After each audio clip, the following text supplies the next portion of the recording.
Pemirsa, Pilkada digelar serentak pada 9 Desember 2020 di 6 kabupaten kota di Bali. Terkait pelaksanaan Pilkada, Kepala Pelaksana BPBD Provinsi Bali Imade Rentin menyatakan secara tegas agar tidak terjadi klaster Pilkada di Provinsi Bali. Kepala Pelaksana BPBD Provinsi Bali Imade Rentin menyatakan secara tegas klaster Pilkada di perhelatan Pesta Demokrasi di 6 kabupaten kota di Provinsi Bali tidak terjadi. Memang 1 atau 2 petugas setelah menjalani rapid test dinyatakan reaktif.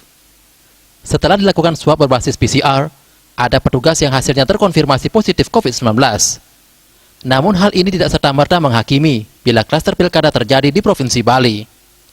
Pihaknya di Satgas meyakini penyelenggara Pilkada telah melakukan koordinasi dengan Satgas, telah menyiapkan diri dan sumber daya terkait, serta menyiapkan untuk mematuhi protokol kesehatan.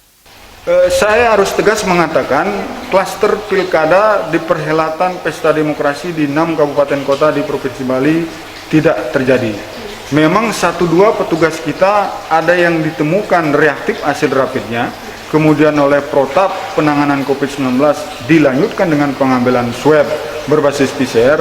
Memang 1-2 ditemukan ada petugas kita yang hasilnya positif, tetapi tidak serta-merta kita katakan terjadi klaster Pilkada di Provinsi Bali. Kenapa?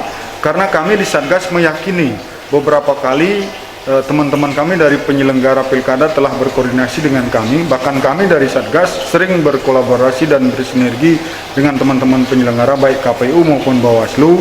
Mereka telah menyiapkan diri, menyiapkan sumber daya, termasuk menyiapkan dalam upaya taat dan patuh terhadap protokol kesehatan.